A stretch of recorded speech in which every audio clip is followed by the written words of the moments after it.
Hello दोस्तों, स्वागत है आपका हमारे YouTube channel mission lecture UK 2025 पर। तो दोस्तों, आज की क्लास जो है हमारे शिक्षण अभिरुचि की बहुत बेहतरीन क्लास होने वाली है, क्योंकि दोस्तों आज हम इसमें चर्चा करेंगे आकलन, मूल्यांकन और इससे संबंधित विशेष प्रकार के क्वेश्चनों की।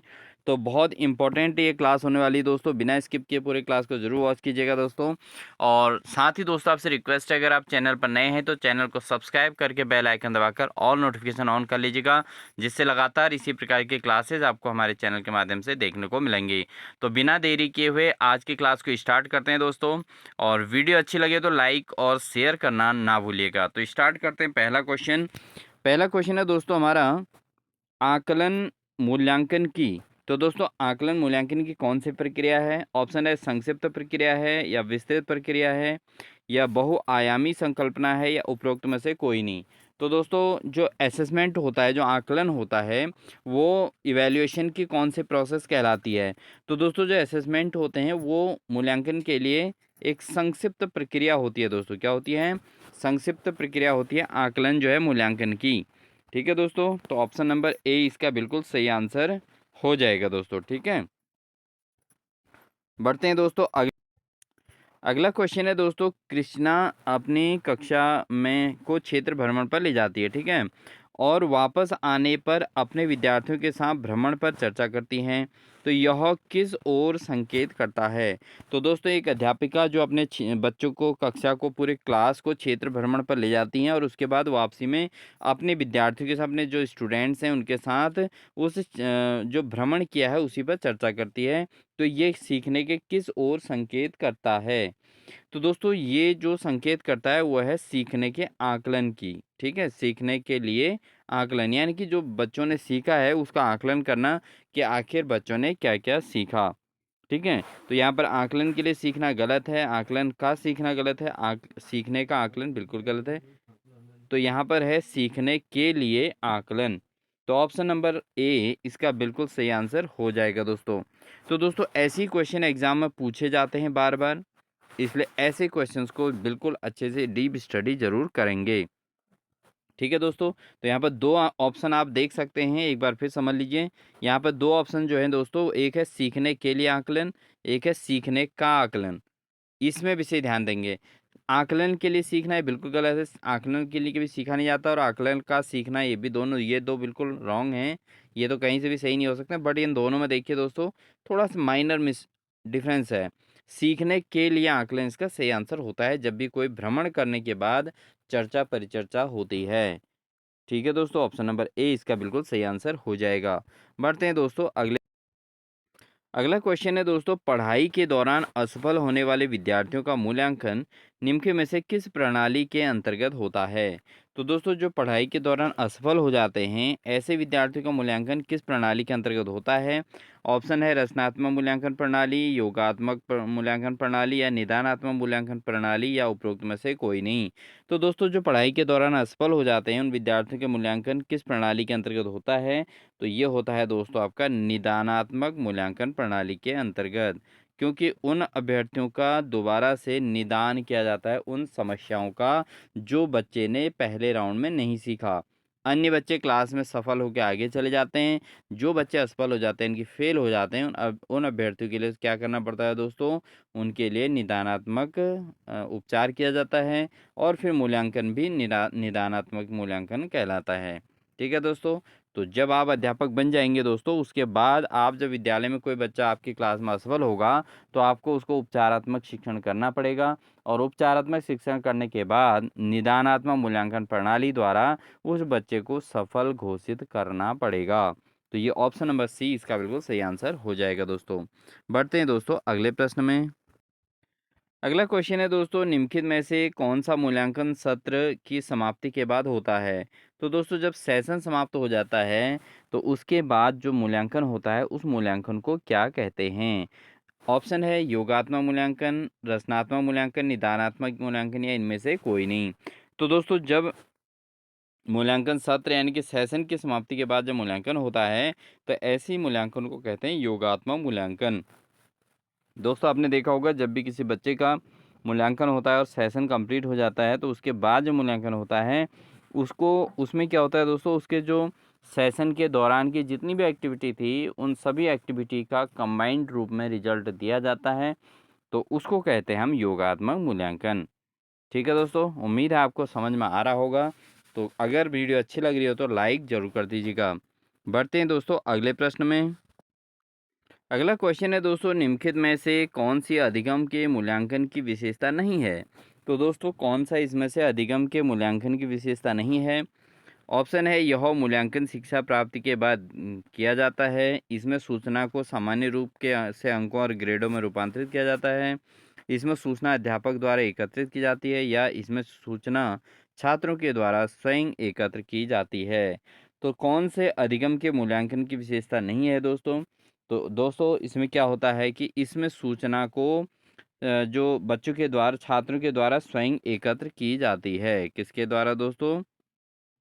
छात्रों के द्वारा एकत्र की जाती है। ये तीनों ऑप्शंस गलत हैं दोस्तों।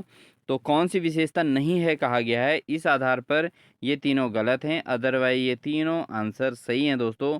बट इनमें से गलत क्या है दोस्तों? ये वाला ऑप्शन गलत है, और इस क्वेश्चन के अकॉर्डिंग ये सही है दोस्तों, क्योंकि यहाँ पर नहीं वर्ड पूछा गया है दोस्तों। क्या पूछा गया है? नहीं पूछा गया है कि कौन सी अधिगम के मूल्यांकन की विशेषता नहीं है। तो अगर अधिगम के मूल्यांकन होगा तो उसकी विशेषता कौन सी नहीं है? इसमें सूचना छात्रों के द्वारा स्वयं एकत्र की जाती है। तो दोस्तों ऐसा तो कभी पॉसिबल नहीं होता।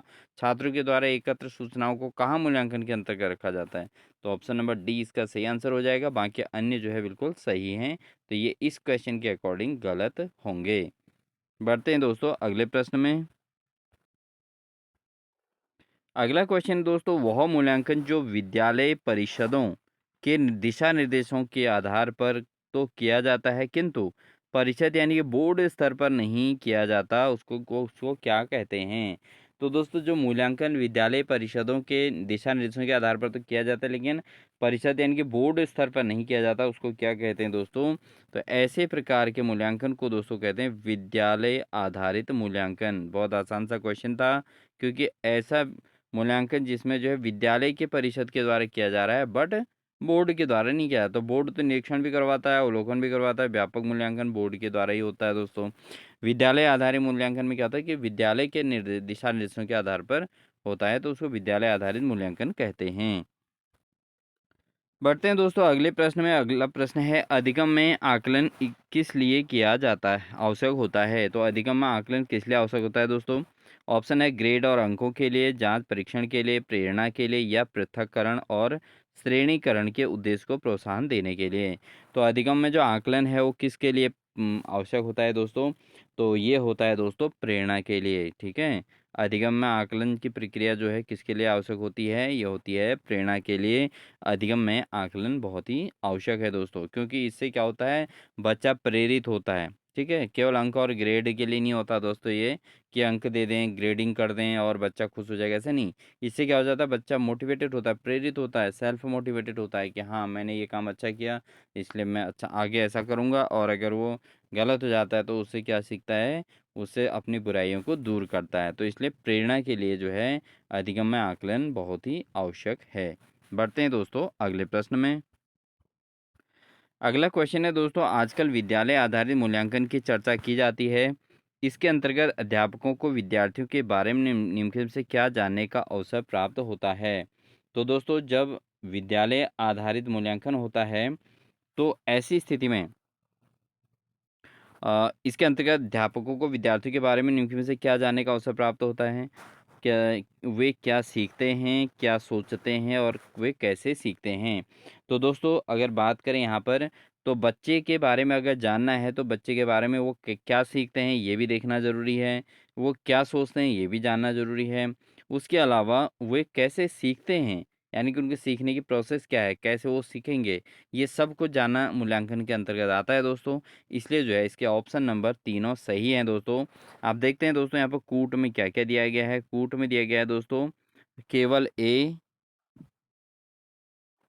ए तो सही है ही दोस्तों, बी और सी वो भी सही हैं, ए और सी दोनों सही हैं ही। तो यानी कि ऑप्शन नंबर 2 यानी कि डी ऑप्शन इसका सही हो जाएगा। वे सभी, तो ये सभी इसके सही आंसर हैं, क्योंकि इसमें जो भी आंसर दिए थे दोस्तों वो तीनों के तीनों सही थे। विद्यालय आधारित मूल्यांकन के अंतर्गत ये जानना ज़रूरी है कि बच्चा क्या सीखता है, क्या सोचता है और क्या कैसे सीखता है, इन तीनों चीज़ों को जानना ज़रूरी है और इसी आधार पर मूल्यांकन किया जाना चाहिए। बढ़ते हैं दोस्तों अगले प्रश्न में। अगला प्रश्न है दोस्तों, केंद्रीय माध्यमिक शिक्षा बोर्ड ने विद्यालय आधारित सतत एवं व्यापक मूल्यांकन के दिशा निर्देश दिए हैं, तो निम्न में से कौन सा इसका एक उद्देश्य नहीं है। तो दोस्तों central board of secondary education है, केंद्रीय माध्यमिक शिक्षा बोर्ड है, इसने जो है सतत और व्यापक मूल्यांकन के निर्देश तो दिए हैं, तो इसमें कौन सा उद्देश्य इसका नहीं है ये पूछा गया दोस्तों। तो इस चीज़ का ध्यान देना है कि कौन सा उद्देश्य नहीं है ये बताना है। तो दोस्तों पहला उद्देश्य बच्चों के पढ़ने वाले दबाव को कम करना, ये बिल्कुल सही है। केंद्रीय शिक्षा बोर्ड ने जो शिक्षा के मूल्यांकन निर्देश दिए हैं, उसके अनुसार बच्चों पर जो है दबाव कम करना है, तो ये बिल्कुल सही है। उसके अलावा विद्यार्थियों को अपनी रुचि के अनुसार पढ़ने की छूट देना, तो दोस्तों यहाँ पर जो है ये इसका उद्देश्य नहीं है, क्योंकि एकदम से हम उसकी रुचि के अनुसार पढ़ने की छूट भी नहीं दे सकते हैं। इसके अलावा छात्रों की प्रवीणता के निर्धारण के लिए अंकों के स्थान पर ग्रेडों का प्रयोग करना, ये इन्होंने रखा है केंद्रीय माध्यमिक शिक्षा बोर्ड ने। और साथ ही दोस्तों निदान और उपचार के माध्यम से व्यवस्था की जाना, तो निदान और उपचार के साधन की व्यवस्था करना ये भी इसके अंतर्गत है, क्योंकि अगर बच्चा असफल हो जाता है तो उसको जो है निदान और उपचार का साधन की व्यवस्था उसके लिए की जानी चाहिए, तो ये माध्यमिक शिक्षा बोर्ड ने रखा है। तो कौन सा नहीं है दोस्तों पूछा था, वो ये है विद्यार्थियों को अपनी रुचि के अनुसार पढ़ने की छूट देना।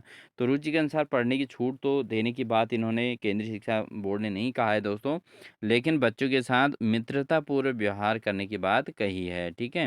तो एकदम बच्चे को एकदम दबाव में नहीं रखना है, प्रेशराइज नहीं करना है पढ़ाई के लिए, और उसको जो है रोचक तरीके से पढ़ाने की बात कही गई है, ना कि बच्चों को अपनी रुचि के अनुसार पढ़ने की छूट देने के लिए नहीं कहा गया है दोस्तों, ठीक है। बच्चे को उसकी रुचि के अनुसार पढ़ाने की बात कही गई है, ये बात बिल्कुल सही है। तो ऑप्शन नंबर 20 का गलत है, बाकी अन्य ऑप्शन इसके सारे सही हैं दोस्तों। और इस प्रश्न के अनुसार नहीं कहा गया था, तो इसमें ऑप्शन नंबर बी ही इसका सही आंसर हो जाएगा दोस्तों। तो दोस्तों एग्जाम में जब आप बैठेंगे तो ये चीज़ ज़रूर ध्यान दें कि क्वेश्चन के पूरे वाक्य को ज़रूर समझें कि उसमें नकारात्मक प्रश्न पूछा गया है, सकारात्मक, तो पॉजिटिविटी पूछी है तो उसको समझना है, अगर नेगेटिव पूछा है तो उसको भी ध्यान देना है। कभी कभी क्या होता है दोस्तों, सीधे क्वेश्चन को पढ़ते ही आंसर आने लग जाता है और लास्ट में पता चलता है घर में आके कि इसमें तो नहीं कहा गया था, तो आंसर एग्जैक्टली रॉन्ग हो जाता है, जिससे 1.25 मार्क्स का लॉस होता है दोस्तों। तो इस चीज़ का भी ध्यान देना ज़रूरी है। बढ़ते हैं दोस्तों अगले प्रश्न में। अगला प्रश्न है दोस्तों, सतत एवं व्यापक मूल्यांकन में व्यापक का क्या तात्पर्य है। तो दोस्तों ये तो मोस्ट इम्पॉर्टेंट है दोस्तों, ये क्वेश्चन आपसे बार बार पूछा जाता है। तो सतत एवं व्यापक मूल्यांकन में व्यापक शब्द का क्या तात्पर्य है ये बताना है। तो दोस्तों ऑप्शन है आपके पास इसमें, क है एक बार कार्यक्रम के बदले निरंतर मूल्यांकन, दूसरा है छात्रों के शैक्षिक और सह शैक्षिक पक्षों को किसी एक क्षमता का व्यापक मूल्यांकन, या छात्रों के ज्ञान समझ व्याख्या अनुप्रयोग विश्लेषण इत्यादि क्षमता का मूल्यांकन, या छात्रों के याद करने की क्षमता का व्यापक मूल्यांकन। तो दोस्तों अगर सतत एवं व्यापक मूल्यांकन या में अगर हम व्यापक शब्द का तात्पर्य समझें, तो व्यापक का अर्थ होता है दोस्तों छात्रों के शैक्षिक और सह शैक्षिक पक्षों के किसी एक क्षमता का व्यापक मूल्यांकन। तो दोस्तों कोई बच्चे ऐसे होते हैं जो क्लास में बहुत ज़्यादा तेज़ नहीं होते हैं, लेकिन वो अन्य एक्टिविटी में बहुत तेज़ होते हैं, तो यही मूल्यांकन का तात्पर्य है। व्यापक शब्द का तात्पर्य यही है कि अगर बच्चा जैसे पढ़ाई में अच्छा नहीं है बट वो गेम्स में अच्छा है, तो उसको उस चीज़ में इम्प्लीमेंटेशन देना है, उसके लिए वो उसके लिए माहौल तैयार करना है। तो और कोई बच्चा ऐसा होता है वो गेम्स में बहुत स्लो होता है बट पढ़ाई में बहुत अव्वल होता है। हर बच्चे के अंदर कुछ न कुछ क्वालिटीज़ होती हैं, तो उसी को व्यापक मूल्यांकन शब्द दिया गया है दोस्तों, ठीक है। तो ऑप्शन नंबर बी क्या होगा इसका सही हो जाएगा, छात्रों के शैक्षिक और सह शैक्षिक पक्षों के किसी एक क्षमता का व्यापक मूल्यांकन करना ही सतत और व्यापक मूल्यांकन के अंतर्गत आता है। ऑप्शन नंबर 20 का सही आंसर हो जाएगा। अगला क्वेश्चन है दोस्तों, निम्नलिखित में से कौन सा सतत एवं व्यापक मूल्यांकन का उद्देश्य नहीं है। तो सतत एवं व्यापक मूल्यांकन का उद्देश्य कौन सा नहीं है दोस्तों। तो यहाँ पर अगर हम बात करें डायरेक्टली, तो दोस्तों सतत एवं व्यापक मूल्यांकन का उद्देश्य ऑप्शन नंबर 100 यहाँ पर नहीं है, इनके अध्यापन और अधिगम प्रक्रिया को शिक्षक केंद्रित कार्यकलाप बनाना। तो शिक्षक केंद्रित अगर होगा तो व्यापक मूल्यांकन किसका होगा दोस्तों, ये तो शिक्षक का मूल्यांकन हो जाएगा। तो यहाँ पर दोस्तों आपको शिक्षक का मूल्यांकन नहीं करना है, तो इसलिए जो है इस चीज़ का ध्यान देना है कि छात्र को केंद्रित रखना है। तो याद रखने में बल देने के लिए बदले सीखने की प्रक्रिया पर बल देना, छात्रों के सीखने की प्रक्रिया में परिवेश में उपयुक्त निर्णय लेना और बोधात्मक, मनोप्रेरक और भावात्मक कौशलों के विकास में सहायता करना। ये तीनों इसके सही आंसर हैं। ऑप्शन नंबर सी इसका रॉन्ग आंसर है दोस्तों, और यही इसका व्यापक मूल्यांकन का उद्देश्य नहीं है। तो इस हिसाब से ऑप्शन नंबर सी इसका सही आंसर हो जाएगा। बढ़ते हैं दोस्तों अगला क्वेश्चन है दोस्तों, मूल्यांकन की प्रक्रिया के दौरान शिक्षकों को काफ़ी सावधानी बरतने की आवश्यकता होती है। तो अगर बच्चे का इवैल्यूएशन किया जा रहा है तो उस दौरान टीचर्स को काफ़ी सावधानी बरतनी होती है। इस दौरान शिक्षकों को निम्नलिखित में से कौन सा कार्य करना चाहिए? तो दोस्तों अगर हम बच्चे का मूल्यांकन कर रहे हैं तो उस समय हमको सावधानी बरतनी पड़ती है कि उसका चेकिंग, यानी कि उसके किस हिसाब से स्कोरिंग करनी है, बच्चे के अंदर क्या क्या क्वालिटीज़ हैं, उन सब चीज़ों को चेक करना होता है। तो इसके लिए हमें कौन सा कार्य करना चाहिए।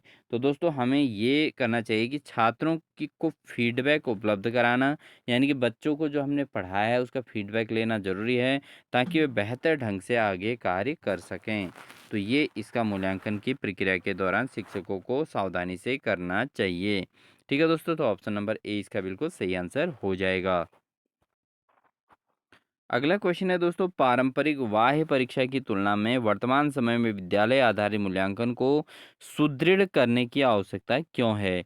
तो दोस्तों जो पारंपरिक बाह्य मूल्यांकन है उसकी तुलना में विद्यालय आधारित मूल्यांकन को सुदृढ़ करने की आवश्यकता है, क्योंकि क्योंकि विद्यालय आधारित मूल्यांकन में क्या होता है दोस्तों, बच्चों की सभी योग्यताओं का मूल्यांकन होता है।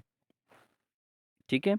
तो विद्यालय आधारित मूल्यांकन बहुत ज़्यादा इफ़ेक्टिव है दोस्तों, क्योंकि अगर हम बाह्य मूल्यांकन की बात करें, अगर आप समझें कि जैसे बच्चों अभ्यर्थी, आप जो सभी अभ्यर्थी हैं दोस्तों, तो आप क्या है कि एग्ज़ाम कंडक्ट कराएँगे अपने विद्यालय में, तो आपने जो सिलेबस पढ़ाया है, जिस टॉपिक को आपने पढ़ाया, आप उससे मूल्यांकन करोगे, है ना? अगर आपका पेपर कहीं बाहर से बन के आता है, अब वो तो कॉमन क्वेश्चन दे देते हैं ना, उनको क्या पता कौन से टॉपिक पढ़ाए हैं, कौन से नहीं पढ़ाए हैं, है ना? किस चीज़ पे विशेष ध्यान दिया जा रहा है।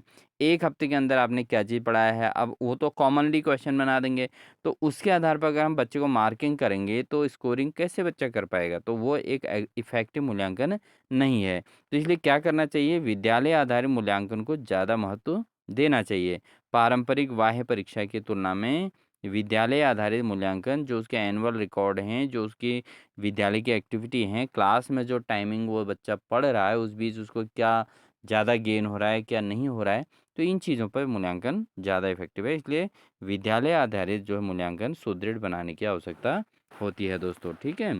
तो ऑप्शन नंबर ए इसका बिल्कुल सही आंसर हो जाएगा। बढ़ते हैं दोस्तों अगले प्रश्न में, व्यापक एवं सतत मूल्यांकन के अंतर्गत निम्नलिखित में से कौन सा कार्य नहीं किया जाता? तो दोस्तों अगर सतत एवं व्यापक मूल्यांकन के अंतर्गत की बात करें तो इसमें परीक्षा परिणामों का विश्लेषण और व्याख्या वैज्ञानिक तरीके से किया जाता है। ये तो किया जाता है, तो इसमें नहीं पूछा है, तो ये तो किया जाता है, ये तो पॉजिटिव है, तो इसका आंसर नहीं हो सकता। इसमें परीक्षा के प्राप्तांकों के आधार पर विद्यार्थी को उत्तीर्ण अनुत्तीर्ण किया जाता है। तो सतत व्यापक मूल्यांकन के अंतर्गत परीक्षा के अंकों के आधार पर मूल्यांकन नहीं किया जाता कि वो उत्तीर्ण अनुत्तीर्ण, उसको एनुअल अन्य एक्टिविटी भी देखी जाती हैं दोस्तों। तो यही कौन सा नहीं किया जाता कह रहा है दोस्तों, यही आंसर इसका सही हो जाएगा इसके अकॉर्डिंग। उसके अलावा इसमें बच्चों के पढ़ने वाले दबाव को कम किया जाता है, बिल्कुल सही है। मूल्यांकन को व्यापक और नियमित बनाया बनाया बनाया जाता है, ये भी बिल्कुल सही है। तो कौन सा इसमें नहीं है दोस्तों, ऑप्शन नंबर बी इसका नहीं है, तो यही इसका आंसर सही हो जाएगा इस प्रश्न के हिसाब से। बढ़ते हैं दोस्तों अगले प्रश्न में। बढ़ते हैं दोस्तों अगले प्रश्न में, मूल्यांकन की प्रक्रिया के दौरान शिक्षकों को काफ़ी सावधानी बरतने की आवश्यकता होती है। इस दौरान शिक्षकों को निम्न में से कौन सा कार्य नहीं करना चाहिए? तो दोस्तों जब मूल्यांकन के दौरान शिक्षकों को काफ़ी सावधानी बरतनी होती है, तो इस दौरान शिक्षकों को कौन सा कार्य नहीं करना चाहिए? तो दोस्तों इस दौरान जो है शिक्षार्थियों को विभिन्न वर्गों में विभाजित कर उनके बीच तुलना करना, तो ये कार्य इसमें नहीं करना चाहिए। बाकी जो है प्रत्येक विद्यार्थी की अनुक्रिया के बारे में संवेदनशील होना चाहिए। बच्चों की प्रगति के बारे में सूचना एकत्रित करते रहना चाहिए, ये भी बिल्कुल सही तरीका है। और बच्चों की विभिन्न प्रकार की सूचनाओं को अभिलेखबद्ध करना चाहिए, तो उसके जो सूचनाएं हैं उनको भी जो है रिटर्न फॉर्म में रखना चाहिए। तो कौन सा कार्य नहीं करना है दोस्तों, वह है शिक्षार्थियों को विभिन्न वर्गों में विभाजित करके उनकी तुलना करना, ये कोई अच्छा तरीका नहीं है दोस्तों, ठीक है। बढ़ते हैं दोस्तों अगले प्रश्न में। अगला क्वेश्चन है दोस्तों, सतत एवं व्यापक मूल्यांकन में निम्न में से किस विधि में शिक्षक विद्यार्थी के विभिन्न तथ्यों जैसे भाषा के प्रयोग, संवेगात्मकता, खेल के दौरान व्यवहार इत्यादि को लिखता है और इस तरह एकत्र सूचनाओं के आधार पर मूल्यांकन करता है? तो क्या है दोस्तों इसमें? तो किस विधि में ऐसा होता है कि इसमें भाषा के प्रयोग और शिक्षक के द्वारा क्या किया जाता है, एक तो भाषा के प्रयोग को समझना है, संवेगात्मक, खेल के दौरान व्यवहार इत्यादि सारी चीज़ों को नोट किया जाता है दोस्तों। तो ये मूल्यांकन की कौन सी विधि कहलाती है? तो ये कहलाती है दोस्तों जांच सूची विधि। कौन सी विधि? जांच सूची। क्योंकि प्रश्नावली तो हुई नहीं, इसमें निरीक्षण भी नहीं हुआ पूरी तरीके से, क्योंकि जांच भी की जा रही है, बच्चे के हर एक्टिविटी को देखा जा रहा है और साक्षात्कार भी नहीं दोस्तों, ठीक है। क्योंकि बच्चे को हम इंटरव्यू नहीं कर रहे हैं, हम उसके संवेगात्मक भावनाओं को भी समझ रहे हैं, भाषा का प्रयोग देख रहे हैं, खेल के दौरान उसका व्यवहार देख रहे हैं। तो इस प्रकार की सारी सूचनाओं को एकत्रित करना कहलाता है दोस्तों जांच सूची विधि, ठीक है दोस्तों। बढ़ते हैं दोस्तों अगले प्रश्न में। किसके अनुसार व्यवहार ज्ञानात्मक, भावात्मक और क्रियात्मक प्रकार के होते हैं? तो दोस्तों व्यवहार जो है ज्ञानात्मक, भावात्मक और क्रियात्मक प्रकार के होते हैं। किसके अनुसार ऐसा होता है दोस्तों? ऑप्शन है रॉस के अनुसार, स्किनर के अनुसार, टॉयलर के अनुसार या ब्लूम के अनुसार। तो किसके अनुसार जो है व्यवहार ज्ञानात्मक, भावात्मक और क्रियात्मक प्रकार के होते हैं दोस्तों? तो ये होते हैं दोस्तों ब्लूम के अनुसार। किसके अनुसार? ब्लूम के अनुसार दोस्तों जो व्यवहार होता है, बिहेवियर होता है, वो ज्ञानात्मक और भावात्मक और क्रियात्मक तीनों प्रकार के होते हैं। तो ब्लूम की जो टैक्सोनॉमी है दोस्तों, उसमें ज्ञानात्मक, भावात्मक, क्रियात्मक जो है आपके संवेगों की बात कही गई है दोस्तों, व्यवहार की बात कही गई है, ठीक है दोस्तों। तो ज्ञानात्मक, भावात्मक, क्रियात्मक किसके हैं? ये ब्लूम के अनुसार है दोस्तों। बढ़ते हैं दोस्तों अगले प्रश्न में। दोस्तों आकलन को उपयोगी और रोचक प्रक्रिया बनाने के लिए किसके प्रति सचेत होना चाहिए? तो दोस्तों आकलन की प्रक्रिया को रोचक और उपयोगी बनाने के लिए किसके प्रति सचेत होना चाहिए दोस्तों? तो इसमें दोस्तों होना चाहिए शैक्षिक व सह शैक्षिक क्षेत्रों में विद्यार्थी के सीखने के बारे में जानकारी प्राप्त करने के लिए विविध तरीकों का प्रयोग करना।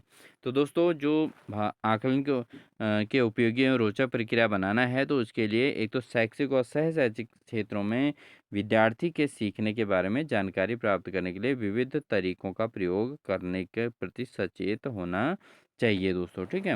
क्योंकि बच्चे के अंदर करिकुलर और को करिकुलर जो एक्टिविटी होती हैं दोस्तों, वो दोनों फील्ड को आपको अच्छे तरीके से जानकारी प्राप्त करनी चाहिए, जिसके आधार पर जो है उसको उपयोगी और रोचक प्रक्रिया बनाया जा सकता है, ठीक है।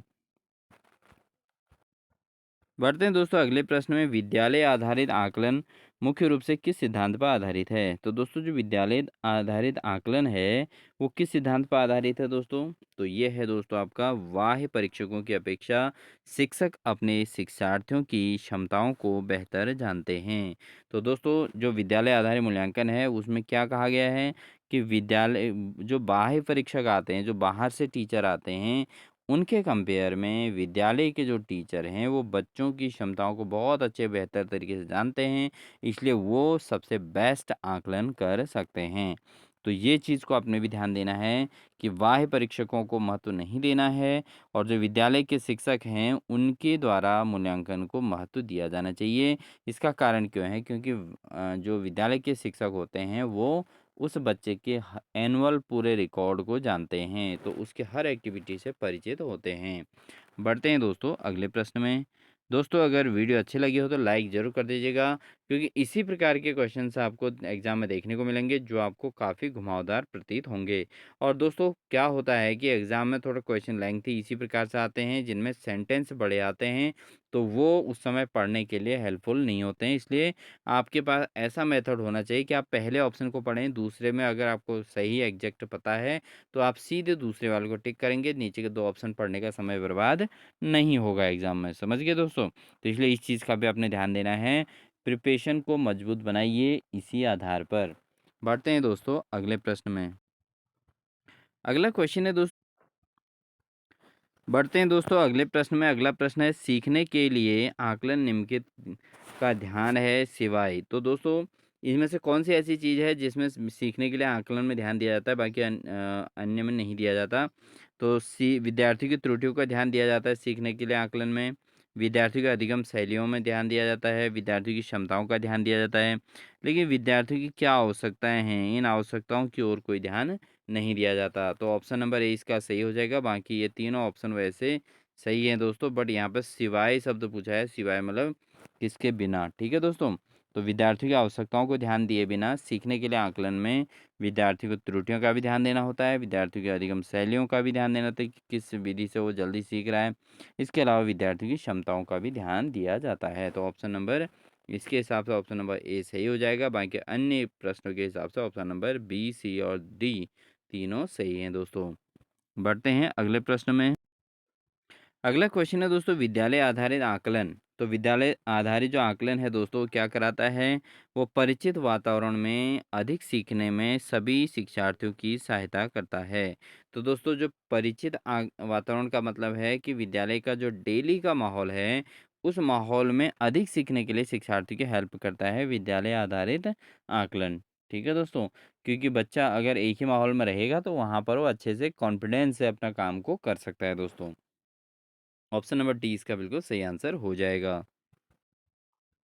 बढ़ते हैं दोस्तों अगले प्रश्न में। विद्यालय आधारित आकलन प्रारंभ किया गया था ताकि, तो विद्यालय आधारित आकलन की जो प्रक्रिया प्रारंभ की गई थी दोस्तों, वो की गई थी ताकि सभी विद्यार्थियों के संपूर्ण विकास को निश्चित किया जा सके। तो सभी विद्यार्थियों को एक साथ केंद्रित करके उन बच्चों में जो है मेंटल ग्रोथ किया जा सके, यानी कि उनके संपूर्ण विकास निश्चित किया जा सके। तो इसलिए जो है विद्यालय आधारित आकलन प्रारंभ किया गया था। तो ऑप्शन नंबर 20 का बिल्कुल सही आंसर हो जाएगा। बढ़ते हैं दोस्तों अगले प्रश्न में। कथन ए, शिक्षण के साथ प्रशिक्षण का तालमेल बिठाने के लिए सतत एवं व्यापक मूल्यांकन आवश्यक है। कारण आर दिया है कि इसमें यह समझने के लिए कि अधिगम का किस प्रकार अवलोकन किया जाता है, दर्ज किया जाता है, वह सुधार किया जाता है।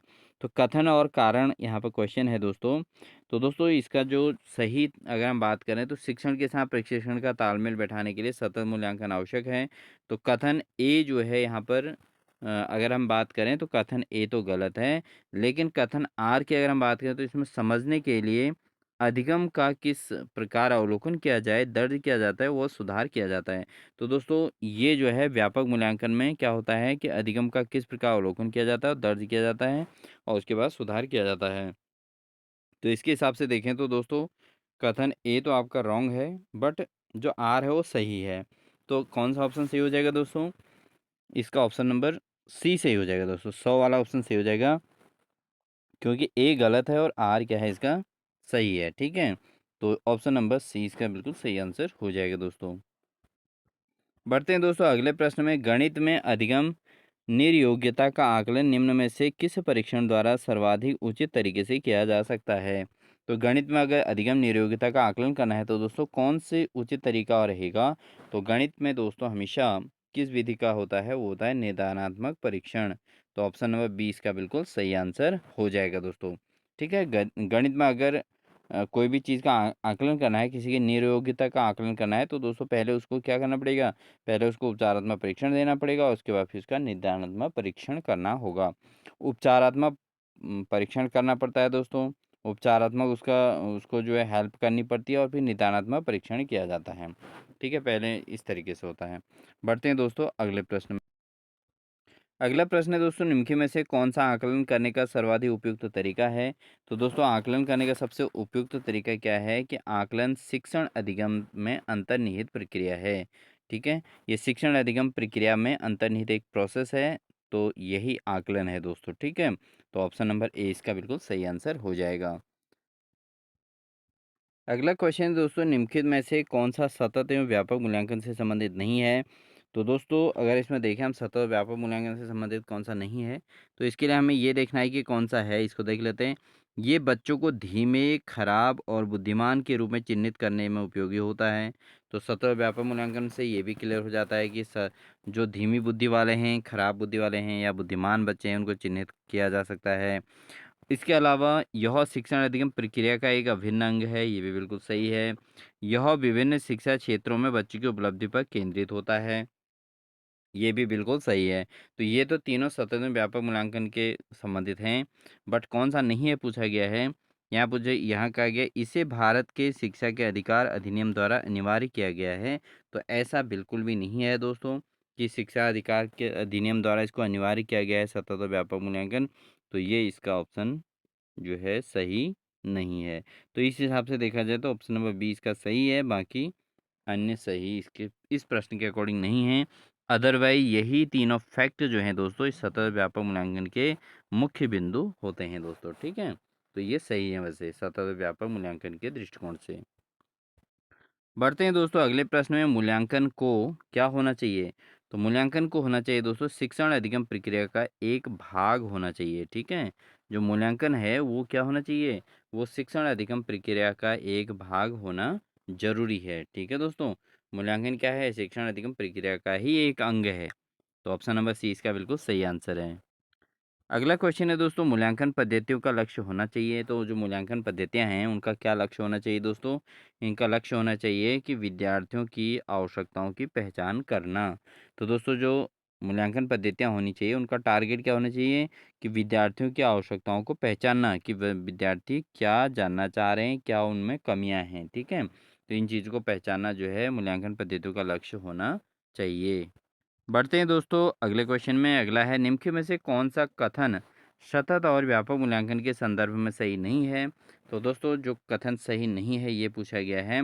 तो यहाँ पर अगर हम बात करें तो यह शिक्षकों के लिए शिक्षार्थियों का निरंतर परीक्षण करने में आसान तरीका है। यही सही नहीं है दोस्तों इसमें, ठीक है? क्योंकि सतत और व्यापक मूल्यांकन कोई निरंतर परीक्षण का आसान तरीका है, ये बिल्कुल गलत है। आसान ये नहीं होता। ये सतत और व्यापक जो मूल्यांकन की प्रक्रिया है इसमें भी काम बराबर ही करना होता है दोस्तों, ठीक है? बढ़ते हैं अगले प्रश्न में। अगला क्वेश्चन है दोस्तों एक शिक्षक 1 महीने की अवधि के अंतराल में विद्यार्थियों को निबंध लेखन के लिए कई ड्राफ्ट लिखने के लिए सहयोग देता है। यदि यह शिक्षक प्रत्येक विद्यार्थियों के सभी ड्राफ्ट को ध्यान में रखता है तो उन सभी ड्राफ्ट पर काम करने की प्रक्रिया को मान्यता देता है। तो इस प्रकार के मूल्यांकन को क्या कहा जाएगा?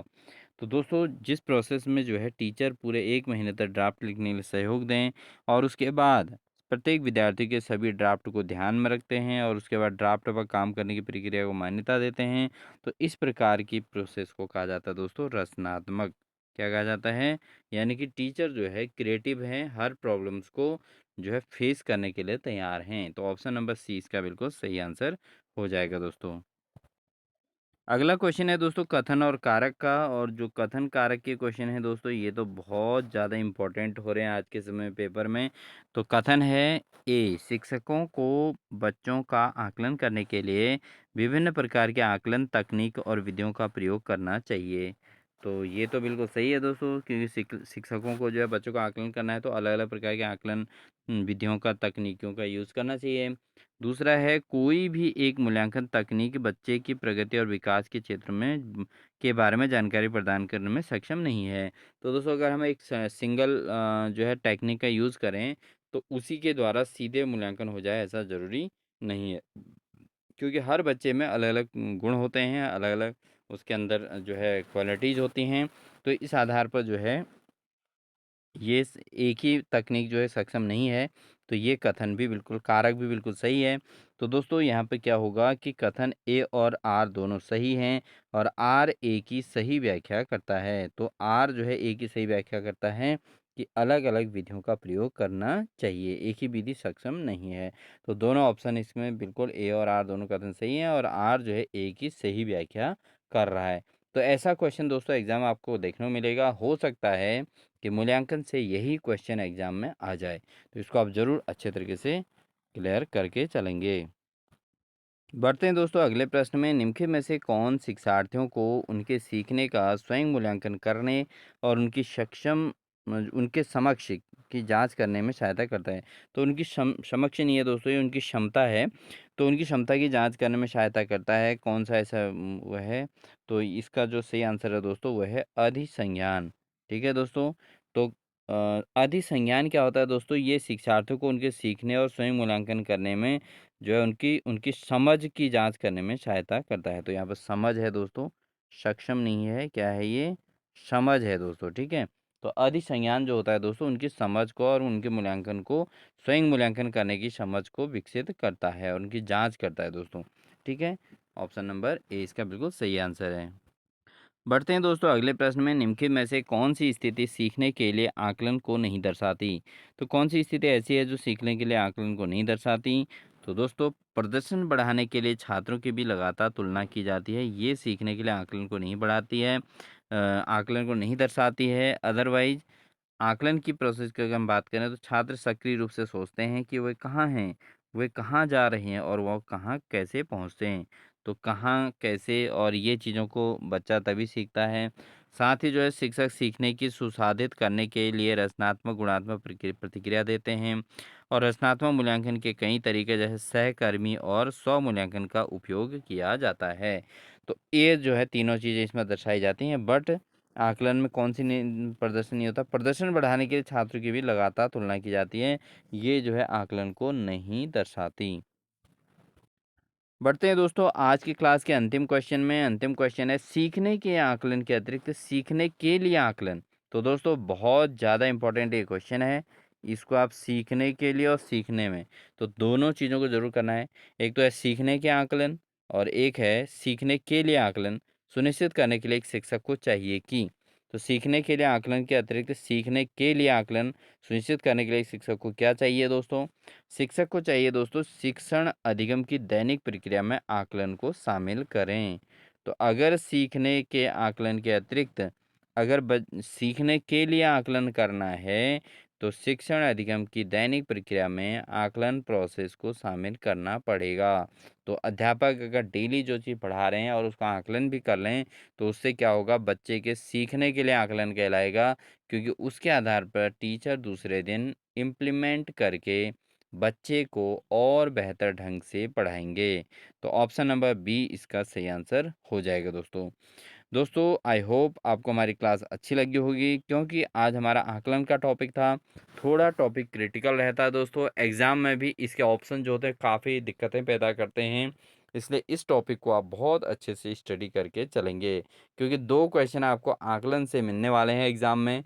आप पुराने पेपर को उठाइए जिसमें आकलन और मूल्यांकन से संबंधित आपको 2 क्वेश्चन मिलेंगे, इसलिए 2 क्वेश्चनों की तैयारी के लिए आपको इनकी डीप स्टडी थोड़ा करनी पड़ेगी।